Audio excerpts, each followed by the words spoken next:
School অফিসে টিফিনে বা জলখাবারে তাড়াতাড়ি কিছু বানাতে চাইলে এই রেসিপিটা একবার ট্রাই করে দেখতে পারেন। যেমন হেলদি তেমন টেস্টি। যারা ডায়েটে আছেন তারা লাঞ্চ কিংবা ডিনারেও খেতে পারেন। চলুন দেখে নিই এই নতুন ধরনের রেসিপিটা। সবার প্রথমে একটা মিক্সিং জারে আমি এখানে দুটো কাঁচা লঙ্কা আর একটু ধনেপাতা দিয়ে দিলাম। বাচ্চারা খেলে লঙ্কাটা দেবেন না। জল ছাড়াই এটা একটা পেস্ট বানিয়ে নেব। খুব একটা ফাইন পেস্ট করা দরকার নেই, ঠিক এরকম একটু পেস্ট মতন হলেই হবে। আজকে টিফিন রেসিপিটার জন্য কোনো রকম চাল ডাল আটা ময়দা ব্যবহার করব না, তার বদলে নিয়েছি এই সাবু। রেসিপিটার জন্য আমি এখানে বড়দানার সাবুটা নিয়েছি। চেষ্টা করবেন এটার জন্য এই বড়দানার সাবুটাই নেওয়ার। সাবুটা এখানে আমি 3 ঘন্টা মতন ভিজিয়ে রেখেছিলাম। সকালে যদি টিফিনটা করেন রাতে ভিজিয়ে রাখবেন। এবার একটা ফ্রাইং প্যানে নিয়ে নিলাম 2 থেকে 3 চামচ সাদা তেল বা রিফাইন্ড অয়েল। তেলটা গরম হয়ে গেলে এখানে দিয়ে দিলাম হাফ চামচ কালো সর্ষে। হাতের কাছে যদি কারি পাতা থাকে কয়েকটা পাতা এখানে ছিঁড়ে দিয়ে দেবেন, এতে টেস্টটা আরও বেশি ভালো হবে। আমার কাছে ছিল না বলে দিতে পারিনি। কয়েক সেকেন্ডের জন্য একটু নেড়ে চেড়ে নিলাম। তারপর এখানে দিয়ে দেবো একটা মিডিয়াম সাইজের পেঁয়াজ। টিফিনটা যদি নিরামিষ খেতে চান কিংবা কোনো ব্রত উপবাসের দিন খেতে চান তাহলে পেঁয়াজটা বাদ দিতে পারেন, টেস্ট কিন্তু একই আসবে প্রায়। এই সাথে একটা মিডিয়াম সাইজের আলু এরকম একটু ছোটো ছোটো পিস করে কেটে দিয়ে দিয়েছি। চেষ্টা করবেন আলুটা এরকম ছোটো ছোটো পিস করে কেটে দেওয়ার, তাহলে রেসিপিটা খুব তাড়াতাড়ি রেডি হয়ে যাবে। আলু আর পেঁয়াজটা একটু ভেজে নিলাম, যতক্ষণ না আলু আর পেঁয়াজটা একটু নরম হয়ে যাচ্ছে। 2 মিনিট মতন আলু পেঁয়াজটা একটু ভেজে নেওয়ার পর এখানে একটু গাজর এরকম ছোটো ছোটো পিস করে কেটে দিয়েছি। গাজরটা এখানে অপশনাল, চাইলে আপনারা নাও দিতে পারেন বা কোনো সবজিও চাইলে দিতে পারেন। এর সাথে কাঁচা লঙ্কা ধনেপাতা পেস্টটা দিয়ে দিলাম। মিডিয়াম ফ্লেমে আরও 2 মিনিট মতন একটু নেড়ে নেবো, যতক্ষণ না সব কিছু একটু ভালো করে মিশে যাচ্ছে।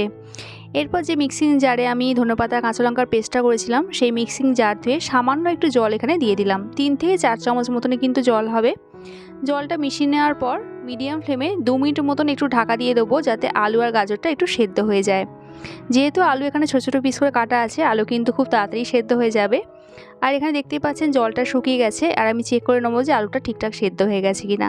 আলুটা সেদ্ধ হয়ে গেছে। এই স্টেজে এখানে দিয়ে দেবো 2 চামচ ভাজা বাদাম, চিনে বাদাম এটা একটু ক্রাশ করে দিয়ে দিয়েছি। আর এরপর যে ভেজানো সাবুটা ছিল এটা জল ছেঁকে কিন্তু আমি রেখে দিয়েছিলাম। আর এই সাবুর আমি অর্ধেকটা এখানে দেবো, অর্ধেকের একটু বেশি দিয়েছি আর অল্প একটু রেখে দিয়েছি। এটা আমি আজকের আরেকটা রেসিপি আপনাদের করে দেখিয়ে দেবো। সাবুটা দেওয়ার পর গ্যাসের ফ্লেমটা মিডিয়াম টু হাইতে করে দিতে হবে।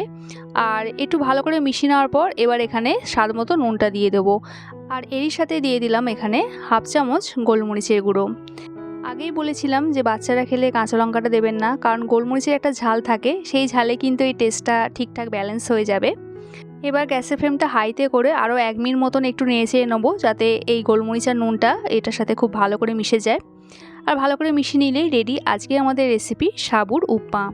সুজি কিংবা চিড়ের উপমা তো খেয়েছেন, একবার এরকম সাবুর উপমা করে দেখুন, এটা খেতে কিন্তু দারুণ হয়। আর সাবুর এই উপমাটা আপনারা স্কুল অফিসে টিফিনও দিতে পারেন কিংবা ব্রেকফাস্ট লাঞ্চ ডিনার যে কোনো সময় যত খুশি কিন্তু খেতে পারেন। আর এখানে একটা সাবু আপনাদের নিয়ে দেখিয়ে দিচ্ছি, দেখুন কি সুন্দর সেদ্ধ হয়েছে, অথচ একটু কিন্তু গলে যায়নি বা ভেঙে যায়নি।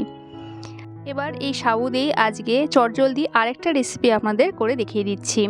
যে মিক্সিং জারে আমি ধনেপাতার কাঁচা লঙ্কা পেস্টটা দিয়েছিলাম সেটা ধুইনি, তারই মধ্যে দিয়ে দিলাম একটা মিডিয়াম সাইজের কাঁচা আলু, 2 থেকে 3 চামচ মতন ছাড়ানো মটরশুঁটি।